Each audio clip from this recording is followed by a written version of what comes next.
Bam. This is Josh Appel, and you are watching the Break It Down show. Oh, come on. Couple of badasses talking about badass stuff. I love it. I love having you on. Uh, you know, when you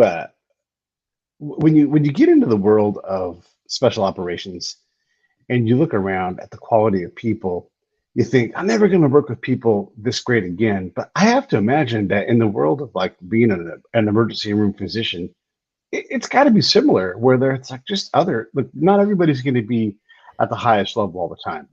But you have to look around and just think there's amazing people around me all the time. Yeah, I like to surround myself with amazing people. It's different for sure. You know, there are certainly different standards in different professions. Some can get through a little easier on some things, and but yeah, I'm always amazed at the people that I'm around. Yeah. Like really some dedicated, smart people that just get it done. So I don't know if that's by selection or what, but I'm pretty fortunate that I do get to surround myself with a bunch of people that know how to get it done. There must be a self-selection aspect of working in the ER, though. You don't pick that, or I don't know, like the child cancer ward, if you're looking for a gentle experience. Like there's a different kind of person that has to want to be called to do that. Yeah, I think there's certainly a selection, and there's a lot of overlap, I think, in the special operations fields and emergency medicine, right? Because you never know really what you're going to get, what's going to come through that door, and you kind of need to be prepared for just about anything and have multiple skill sets, not just a solid knowledge of cancer in children or whatever, but kind of a broad skill set that can be applied readily, that really needs to be honed and practiced often, much like special operations community, because you never know what that mission is going to be. Is that going to be a jump mission? Is it going to be a helo mission? Is it going to be a water rescue? Right. You got to have all of that stuff in your back pocket. What if it was an ambush like this one here? What? Who are these guys? What's going on here? Ambush for sure. Then you got to be prepared to roll with it. What's up, fellas? Josh, so good to see you, my friend. Ditto. Long time. How are you? Great. This is just for the audience. These are some guys that Josh grew up with, and they reached out to me. They said, we really want to talk to Josh, and so would you set something up? And I thought, you know what, let's just do it live on the show, and let's just have a conversation, because I don't know, why the fuck not? Like, no, there is no this is your life kind of show anymore, and so there's nothing more planned than this, Josh. But if you'll play along with us, I thought I'd let the fellas and you guys just have a conversation, and I'm glad to jump in as needed. But I just think it's cool to have friends take the time to reach out and say, hey, could we do something like this? And how do I say no to that? Well, I don't say no to it because I wasn't asked. I think you guys still owe me money. It's possible. It's possible. So I told my wife, Heidi, that I was going to be on here. And I reminded her of the story when we came down for your graduation, Josh. And we celebrated really, really pretty hard, as we did when we were kids in high school and college. And this was back in the day, before cell phones and you could text. And we got so lit up that that I missed my flight. All of a sudden she called Josh from the Oakland airport. Oh my she God. drove there to pick me up. And I completely forgot about that story. And she said, oh, thanks for reminding me. Nice. Yeah. That's so funny. Oh my gosh. So we haven't spoken, I don't know how many years. So 20 something years. Yeah. It's like, where do you start? I know. It's been a lifetime. I don't even know where you are. Where are you guys? I'm in Scottsdale, Arizona. All right. And I'm in, currently right now I'm sitting at Squaw Valley. Oh yeah? Yeah. What are you doing in Squaw Valley? Working. Tell them what you do. What's that? Tell them what you do. It's an interesting job. Circle of death. Whatever you just said, I missed it. Sorry. Oh, I said right now I'm working in lift maintenance, and then when the season starts, I switch over to lift operations, and I help coach the kids, the U14 and U13 team. Nice. What, the ski teams or the which teams? Ski team. Nice. Yeah. All right. Yeah, after my vacation. Great. How are you? You know, when I watched the first one, you know, all I could think of is I still owe you for that stupid, what was it? The albino python trick in your bedroom when the thing broke up on me. Sorry. Right out of my hand. Say it again. I said, when I watched the podcast you did last year, I was sitting there and I was just thinking of all the things you always got me on that I owed you some payback for, like the albino python in your room, snatching the rat out of my hand. Also sitting in the front seat of your dad's car when we were going sailing, when I kept calling him Appel and you didn't say anything. So I figured, you know what? I owe him a couple surprises. Are you able to hear me? I can't. It's broken up, so I'm getting like every third word. So I'm hearing him okay. Are you hearing me okay? I'm hearing you okay. That's weird. I'm not sure why that is the case. Hey, I'm Pepe. moving it a little closer. No, I can hear you fine. And George, you can hear him okay too? Yeah, I got it. I don't know what it is. I don't know what it is. Are you able to hear me now, Josh? Yeah, no, I got you. Okay. I moved it a little closer. I'm on my laptop, so I've been at work this morning, so I came out to do this. So he was saying that he was getting you back a little bit for the what was it, the albino snake gag that you pulled on him? Yeah, when he told me, here, feed the snake, just hold the rat in the opening of this, and the snake will slowly come over and take it. So I'm sitting there holding this thing, and all of a sudden, half the snake is outside of his cage, just lightning fast, scared the crap out of me. Oh, yes. The thing was like that big around, too. It was massive. Yes. It was a big snake, indeed. Yes, it was. That's funny. Yeah, I hadn't thought about that. Max, I think, was the snake's name. I so badly wanted to try to get a hold of one of the pictures of you. The one you had in your room where you were in the pose when you're back in the bodybuilding days, but that's somebody else, I think. I don't know. Yeah, I see where this show is going, right? It's embarrass Josh as much as possible. Yeah. Well, I mean, there is a little bit of that aspect, but it's also to celebrate the things you've done, my friend. Come on. Awesome. No, that's fantastic. I don't recall ever having a picture of me in my room of bodybuilding. That's it was in Pete's room. No. Back when I had hair. I know, right? Like, well, you know, Jorge and I both have enough. I'll send you some. So Josh has pretty much excelled at everything he's ever done. One of the stories I often tell about Josh is we'd go on this big camping trip, and Josh decides he's going to learn how to barefoot water ski. So how does Josh do it? He gets a book from the library. So we all pull up, we all set up tent. We're all, cracking beers and going on quick little runs and enjoying ourselves and having food. And then all of a sudden, Josh is just sitting there reading his book. And finally, after about a day, he shuts the book and comes out of the tent wearing a vest that he had gotten from a wedding from the ballet at a wedding we'd gone to about a month ago. And he's wearing this vest. He says, "Okay, I'm ready. Let's go." And so we go out in the water. At about his third attempt, this guy, who's a stud athlete, an amazing, determined individual, one of the most determined people I've ever met, starts barefoot water skiing. And he taught himself by just reading in a book and was coaching us how to drive the boat. Yeah, basically it was go fast. And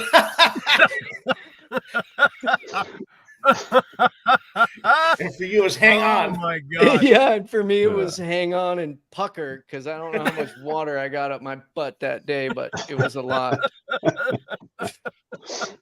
Oh yeah, I don't know about athletic ability, but sheer tenacity, I think, is really what has gotten me through, because I was a determined son of a gun back then. Big time. And I would Big bite down on something and not let up. And I think barefoot water skiing was was a prime example of that. I don't know how Were I you got born with that, or did you develop that? the tenacity Yeah, or what? yeah. That tenacity, that bite. Where did that come Yeah. I think part of it's genetic. Part of it's, growing up being smaller and weaker than most, right? Like you just, I don't know if it was something that I had something to prove all the time or what, but from? right, like I was always small. I wrestled 114 pounds my senior year. I mean, I cut weight, but still 114 pounds. Like I got a 13-year-old daughter that's about that weight. Yeah. And so I knew, it wasn't going to be the athletic ability, but just the tenacity that got me through, and that stuck with me. And There's something in that, though. I want to stick with this for a sec, if you guys don't mind me jumping in here. Like when I was growing up, we played a lot of pickup sports, and you don't grow up being like a stud or anything, so I'm this kid that's got glasses, and I'd taken this medicine. They gave it to me when I was a little kid, and it had stained my teeth, so they looked rotten when I was in this, in the 70s, and I hadn't gotten my adult teeth yet, so I'm as goofy looking as any kid was. But I wanted to play sports, and so it was hard for me to get on the field, to allowed to be on the field with other kids, so they wouldn't let me do it. And so what I learned is if I played hard and I, gave it as much as I got it, then I'd be all right. And some bigger kid would protect me because, hey, Pete's playing hard, even if I missed a catch or whatever, because not everybody's good, but as long as you did what you're supposed to do. And then one day, I got tired of getting just shoved around by this one kid, and so we were playing baseball, and I slid into second base hard, and he came up, and I knocked him down. He came up and he took a swing at me, and I just, before I knew it, I'd taken a swing back. It wasn't on purpose, but it wasn't not on purpose. I knew something like that would happen. Reflexive. But that kind of like set me free a little bit, and also got people off my back. They're like, "Oh shit, Pete will take a swing at you if you take a swing at him," And that wasn't in my nature, but it came from that willingness to get out there and play hard. Yeah, it's adversity, right? Just the experience of adversity. And I think that's one of the things that kind of is lacking in our kids today, right? Like there's no adversity. Like I expose my kids to hard things because I want them to fail, right? They need to know what it's like to fail and to have things be tough and not work out the way they're supposed to or they want it to, right? Like I have a story that, when I didn't get into medical school, it was devastating. And from that I learned, and I say it's the best thing that ever happened to me, not getting in the first time, because then I stumbled across pararescue and I had this whole 10 years of experience that I would have never gotten had I gotten in.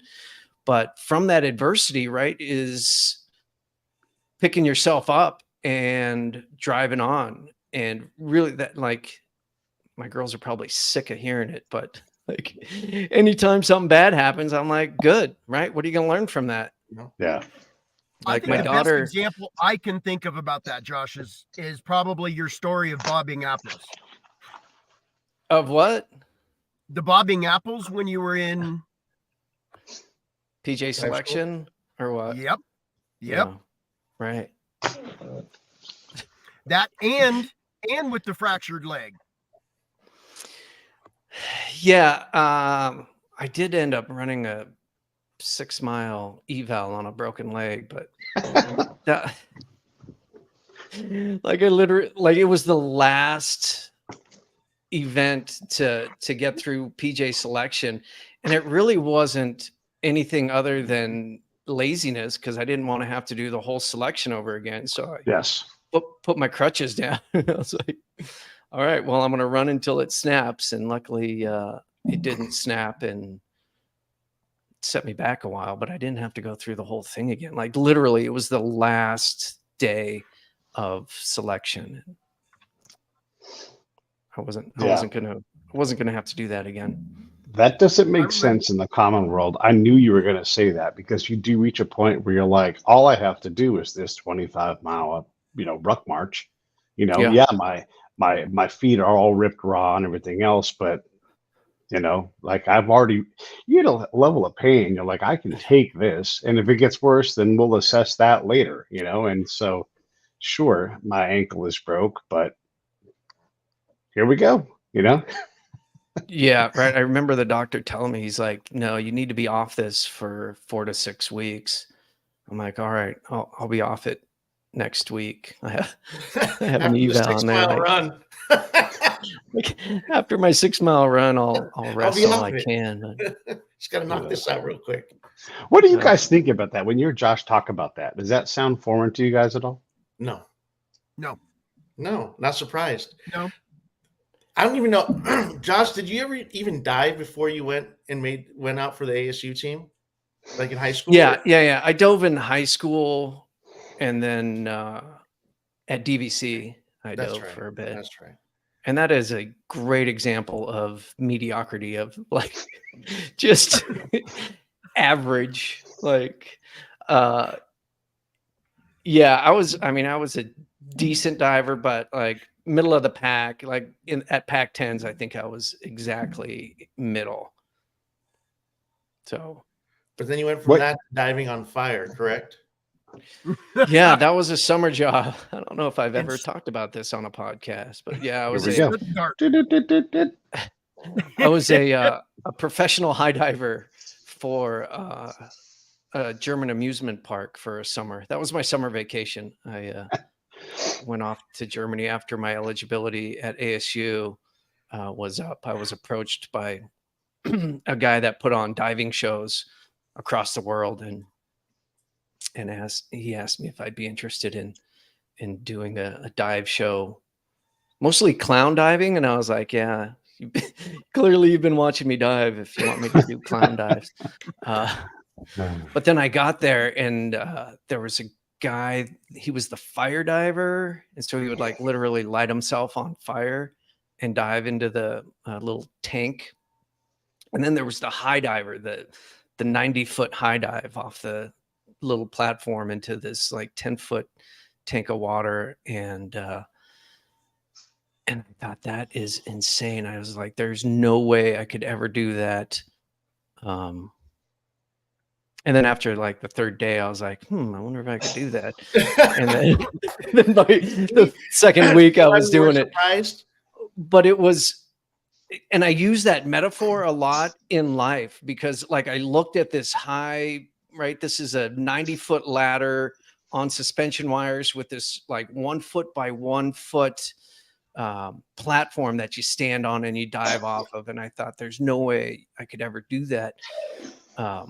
But then in between shows, I would take the platform, the 30-foot platform, and then I'd move it to the 40-foot platform, and then I'd move it to the 50-foot platform. And slowly but surely, I'd work my way up until I was at like 60, I think. And then the boss of the show was like, hey, Josh, you should do the high dive in the show, because then you'll have to do it, right? And he said, it's the same dive from 60 feet as it is at 90 feet. You just hold a little bit longer. I was like, that's a great idea. Let me do it for the first time in front of 1,000 people. And so they play like the theme of Rocky as you're climbing up the ladder, and then you stand at 60 feet and you stop and you wave, and then the music takes a dramatic turn and you climb up the rest of the way. And I remember thinking, holy shit, this is high. And I'm climbing and I stand up and I turn around and I look down and I was like, what have I got myself into? Like, the difference between 60 and 90 feet was huge. And the pool looked like a thimble, I'm like, I could clearly jump past this thing. And then literally I'm thinking through my head, I'm like, what would they do if I just climbed down off of this, and then they announced me, right? The American high diver, Josh Appel. And I'm like, So I took a couple of deep breaths and then took a couple of more, and then I counted to 3 and then counted to 3 again. And then finally I went, and I was just like, holy crap. It seemed like so long before I hit that water. And and then I realized, right? I was like, this is a metaphor for life. Like, I can do anything. Like, if it looks like it's unattainable, it's an unreachable goal, right? Just take it step by step. And I also often say, you know, rung by rung, because I picture that ladder. And that was really the impetus of me going to medical school, because I never really thought I could be a doctor, because I never thought I was smart enough or good enough or had the ability to study or whatever. And I'm like, we'll just take it rung by rung, right? Like, I'll start banging out my prereqs, and then I'll take the MCAT, and then I'll not get in, and then I'll join the military, and then I'll do some stuff, and then I'll get in. So the ladder was higher for me, but ultimately it worked out. But yeah, was a pivotal point in my life, was doing that high dive, just because it was such a huge obstacle that I thought was impossible. How legitimately dangerous is that dive for someone with your quals and everything else, and having worked up to 60 feet? Yeah. With my quals, it's even more dangerous. I'm not very good. But it's legit. It's dangerous. I wouldn't recommend it. There was actually somebody in another show at the time that actually died doing a similar dive. They landed on their back, and the water at that speed, right? Because you reach terminal velocity, and so you're going maybe 100 miles an hour when you hit that water, and the surface tension of the water is like hitting concrete. So you have to land on your feet, right? There's no way you can land on your go head first. But this guy, I forgot what he did, but he landed on his back, and he got up and he got out, and he waved, and then he walked backstage and died. He had the impact tore his aorta. Oof. And right. So there's nothing you can do about that. Even if you got a CT surgeon on, right there, right? Like that's a fatal injury every time. And from being qualified to do things like that as a professional rescuer, you only get to go so high and reliably jump out of things. Like, you wouldn't ever say, hey, 90 feet, well, no problem, let's go. Like, that's well above that limit. People don't know how low that limit is to jump out. It's just crazy. Like water work with in helicopters, like you try and go 10 knots in 10 feet, right? But if you're in swells or stuff, you can get to 30 feet, but no way do you do anything like at 90 feet, especially with all your gear on and stuff. There's just so much room for error that they try and get you as close. And I'm going to get out of your guys' way in a second here, but I got to ask this. How much is that ladder moving at the top? And then 90 feet of ladder climb in one pull. That is also not a gentle thing. That's vertical. 90 feet. That's hard.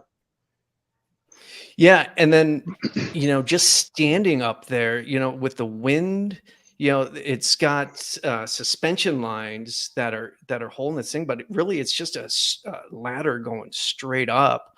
And there were flags at the top.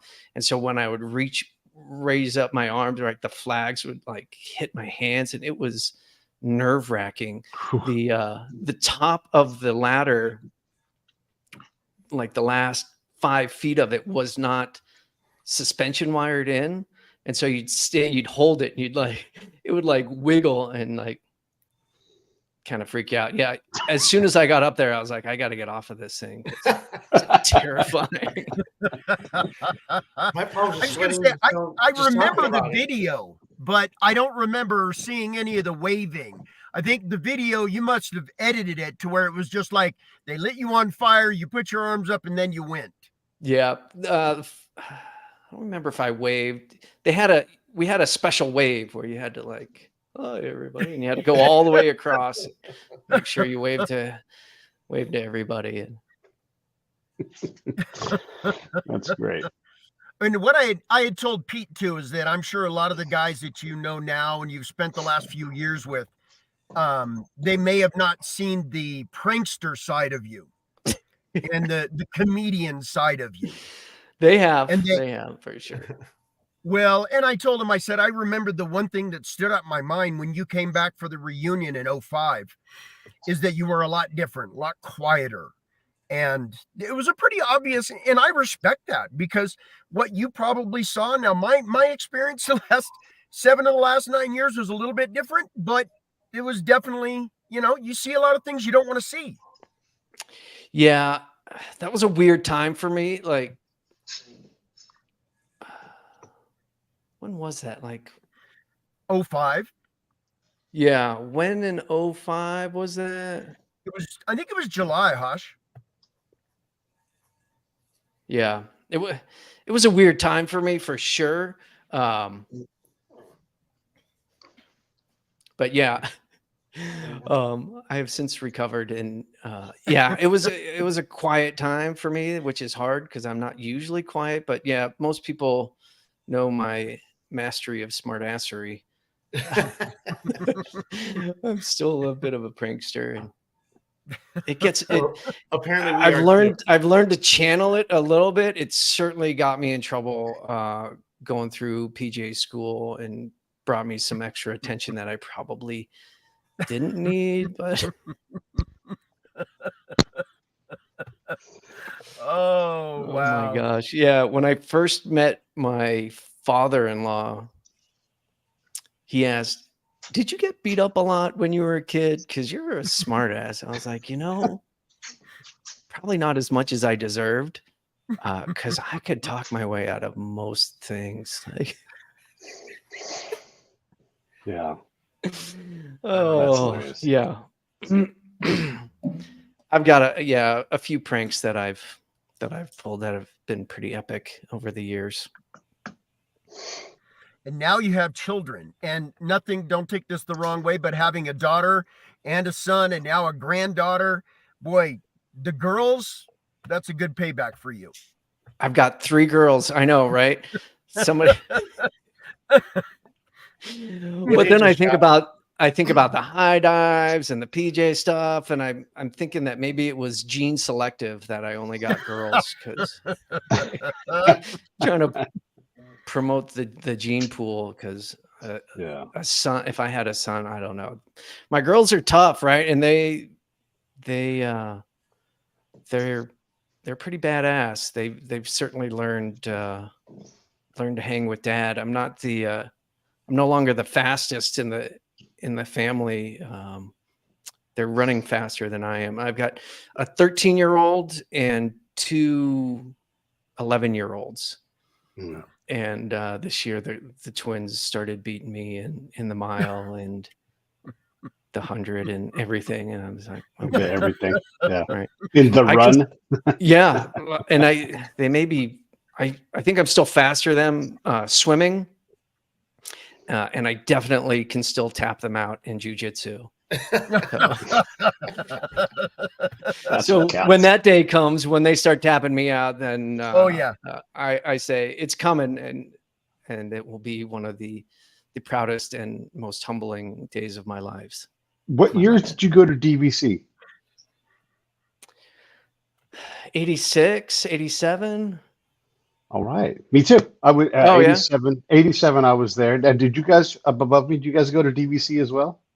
Yes. What? All of us? Yep. Oh wow, look at that. How crazy is that? That's where I met my wife. Oh, nice. Yeah. And of course we all know that Mark Harmon wore a DVC shirt in summer school. We all know that, right? That's super fun. That's fun. Well, you went ASU in what, 87, right? Because I was in Northridge at 87. Yep. And we used to go back and forth. Yep. So yeah. I can't tell those stories though. Not on in PE. I played soccer on the AstroTurf there, and I had never played on a turf field before. And I didn't mind diving because my game was all hustle, right? Not game. There was no game. It was all like I'm going to work hard. Yeah, And then I right. realized there's a grain to the AstroTurf, and if you Yeah. didn't go with it, it was terrible to go with it. But if you went against it, it would cheese grate your skin off of your body. And if you dove face first, you did that one time, and that was it. You never did that again.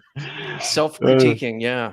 Yeah, and I also played softball on that field, for PE. I did a lot of PE, and so it's just funny that we have a similar time frame for DVC. DVC is at Diablo Valley College, everybody, if you're watching on the show side. So, yeah, same time frame. Yeah, how did you three hook up? Like, it's this guy's fault right here. Well, somebody sent me the podcast. And they said, "Hey, I think you know him, right?" And I looked at the title and I said, "Oh yeah, hell yeah, that's Hosh." And then I kind of forgot about it for a little while. I was in Concord a month ago, and I was driving down Kell Road, and I went, "You know what? I'm gonna watch that thing." So then I watched it, and I reached out to Pete. I just sent him an email, and I said, "Hey, you know what? I've known Josh a long time, haven't talked to him in a long time. If you have him on again, I would love to jump in for 10 or 15 minutes just to pay him back one of the 100 things I owe him for." Yeah. Fantastic. Yeah, That's great. Yeah. Well, and it was, and again, Josh, I've always, you've always played things real tight to the chest, so, but you've always, like you guys were talking earlier, the tenacity is just, that was always the thing I always had in my mind when it came to you is Frozen again. Yeah. I think every time you try and pay me a compliment, you freeze. I think maybe that's what happens. Every time you try to say something nice, there's an edit button or a filter. I'm in control of all of that. I don't want to. Not really. Yeah, right. It's funny because he's not freezing on our end, but either way, yeah. I'll bring George over. Hey, George. That tenacity. Any examples of that from the youth, the time when you guys were young? You were nodding your head. Yeah, always. I mean, I thought he was going to drown back there when he was trying to barefoot water ski. He drank so much water, but he figured it out. Yeah, I knew you would. And as he said, he was, he wasn't the biggest guy, but when people would try to mess with him, I mean, he put up a hell of a fight. Yeah. Along with talking his way out of it. So people were like, get discouraged, because this guy, not only he's gonna crack you up, because he's not gonna shut up the whole time, but he's never gonna quit. Right. And I remember when he when the med school thing didn't work out at first, I just knew he'd find a way. And then, he goes into the Air Force and PJ thing and does amazing at that. So yeah, he's always had it. And I always framed it whenever I got myself in trouble and somebody was about to kick my ass. I'm like, look, this is a no-win situation for you, right? Because either you beat my ass, and so great, you beat up this little guy and you look like a jerk, or you get your ass kicked by this little guy and you look like a jerk. So all you got to do is it's a no-win situation for you. Yeah, get him thinking. That's a good call. How many times I pulled that argument? Hey, Josh, what are the things when you're in that line of work, and I'll put myself in there too, because I've worked in and amongst the teams and that kind of community, and as a spy, we have our own little special world, but people don't understand that when you're out there in that world, it's all alphas, and the alphas are sorting amongst the alphas, and there's no lower tier, and so you are competing, and maybe you aren't the best shot, but you're a damn good shot. Maybe you aren't the fastest swimmer, but you know what? Go to the pool and you're going to be so when you're doing that, how does that hit your competitive nature? Because you can't be the best of the best at everything, right? Like you can do jujitsu. You're like, I'm going to be good enough at this, but I cannot be the best because that guy's got a 10-year head start on me, right? So how do you deal with that when you are tenacious, when you are an alpha, when you are a guy that's going to outwork a problem, when you are going to run with a broken ankle, right? But everybody there has done that, right? Yeah. That's just like, that's the entry criteria. So what do you do about that? Yeah. I think that all just settles out. Like everybody has kind of their expertise and everybody's kind of a subject matter expert in something, it's not it's not like I think people would think it is, where it's this big pissing contest, it's just a mutual respect. And I think everybody realizes that everybody has their strengths and their weaknesses. And then we rely on those people when that skill set is needed. Right. Like you said, everybody's got a baseline fitness. Everybody's got a baseline competence. But there are certain things that people excel at. And then I think we just default to that. And it's not everybody trying to, maneuver for rank on everything. There's some of that, and some of that happens when it's a new group, but it settles out pretty quickly. We were on a training exercise in New Hampshire. We were doing a medical course, and there was some SEALs there and a bunch of PJs. And there's always this competition, competitive rivalry and stuff. And we went up Mount Washington, which is got some of the highest winds and lowest temperatures recorded in the country. And they kept talking about, you got to make sure that you manage your sweat. Like, you don't want to sweat, because then when you stop, then you get cold, and then that's how people freeze to death. And so, take it slow and methodical, and manage your water and your sweat. And so we start off, and then, the SEALs will kind of like get out ahead of us a little bit, and then we'd pick it up a little bit. And then by the end, me and another PJ are like running up this mountain so we can get to the top. And by the time we get there, everybody's just soaked in sweat and drenched. And I think that was like a prime example of how that competitiveness was actually detrimental, right? Looking back on it put, put us in danger. I knew I had clean, dry clothes. I got out of my clothes, I dried off and stuff, but we weren't about to let those SEALs beat us up Mount Washington. Right. And they didn't. Yeah. We were on I recall that story, the ice climbing story. And right. That one, and Pete, the other thing, that's why earlier, I know we kind of went over it pretty quick, was the whole bodybuilding thing and lifting weights. We got into it. I know Hosh and I got into it at the same time with another friend of ours who was really getting into it. And the next thing, there was a couple more that got into it. And somewhere along the way, Josh just kind of floated off to the side a little bit, but he wasn't at a parallel path. What he did is he floated off to the side, and then he accelerated towards his goal. And I didn't realize that until later. And there's a couple things I can't say on a podcast, so I'm not going to talk about those. But thank you. I'm sure he knows. Whatever that is, thank you. Yeah, exactly. But the point is that either we were going too slow for him, or at least I was, because I did it, but I never, got down to a low body fat or anything like that. And I did it for a few years. And that's why I brought up that picture, because it really showed it. The first time I never saw that picture. I considered myself one of his closest friends. Yeah. And the first time I ever saw or heard anything about that picture was inside of his house. And I'm like, are you kidding me? Because he was. I mean, he's this guy of smaller stature, but he was ripped. And I just looked at that and went, I never even got close to that. I mean, I was bigger, but I certainly was not disciplined enough to not eat and, have very little body fat. Yeah. I want to go back to that all compensation for just being short. Yeah, I want to go back to that competition part, because we were on patrol, going to patrol in Afghanistan, right? And we had to move a platoon-sized element. It's like 30 people, everybody. And so we were climbing up just a series of boulders. This isn't technical, but it's at a very high altitude. It's a lot of people, and you're going up a mountain. So you're exposed if someone chose to ambush us. I don't know where they would ambush us from, but either way, you're on a combat patrol. You get to the top of the mountain, you got to go down the mountain. So there's a certain level of fitness you need to have, but also you need to have readiness whenever you get there. And so it took us probably the better part of an hour to go up this draw to gain a lot of elevation in a short amount of time. If you're young and you're fit, you're like, come on, old people, let's go. But the commander knew, I knew, a lot of us who've been leaders were like, this is a slow, methodic thing. You can't have someone roll an ankle, because that kills the mission. You can't have someone break an ankle, which easily could have happened.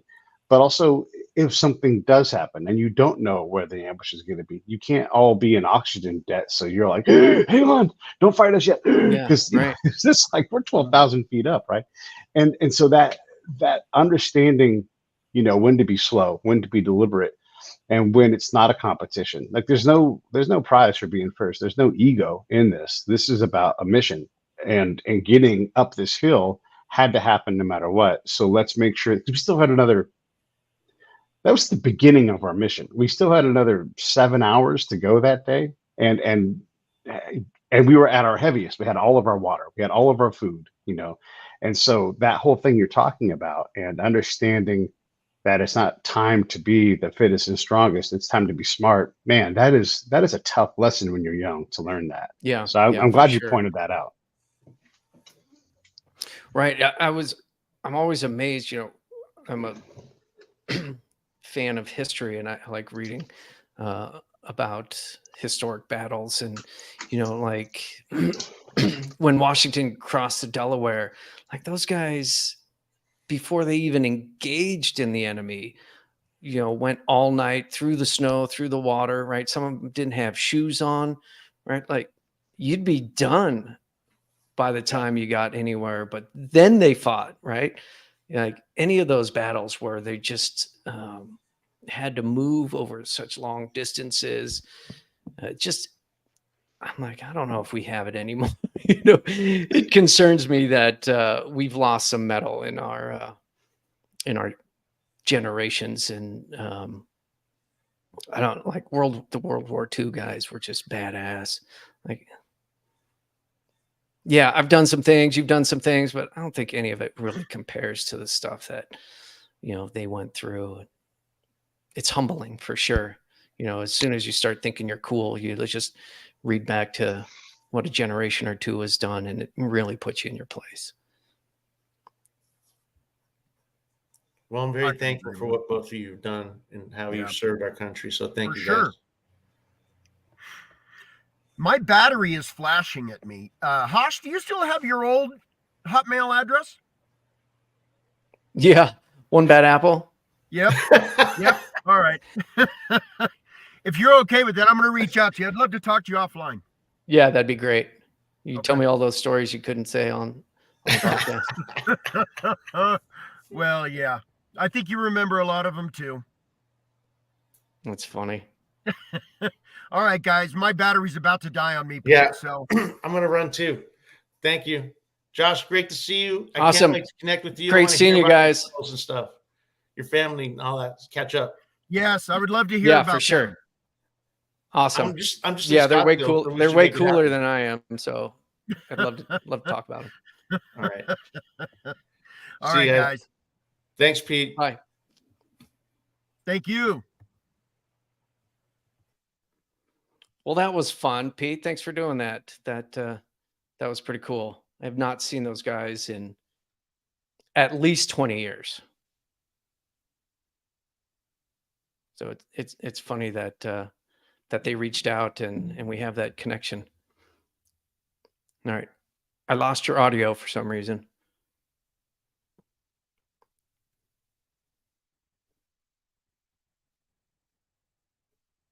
I don't got you.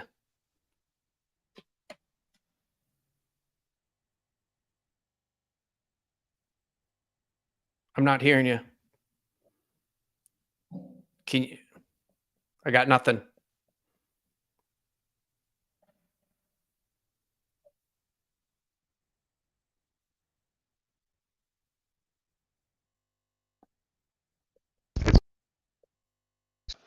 My laptop. Yep. There you go. My for me, and it kept fixing the wrong way. Yeah, I appreciate you doing that. That was. I lost you again, but I didn't have a choice, right? Total ambush. It's funny. I don't know why my laptop is letting me talk right. So I'm gonna turn my microphone.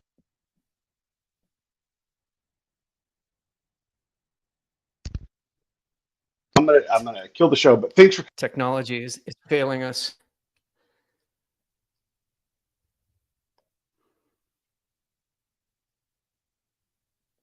can't hear you. Hey, thanks for watching the show. I really appreciate it. Right here, you can subscribe. Please do that. It makes the show grow. Hit that notification bell so you know which incredible guest is coming up next. Down below is the PayPal link. You can put a small subscription in. That is an enormous help. All that money goes right back into the show. And then right up over here are the next episodes you should listen to, curated by yours truly.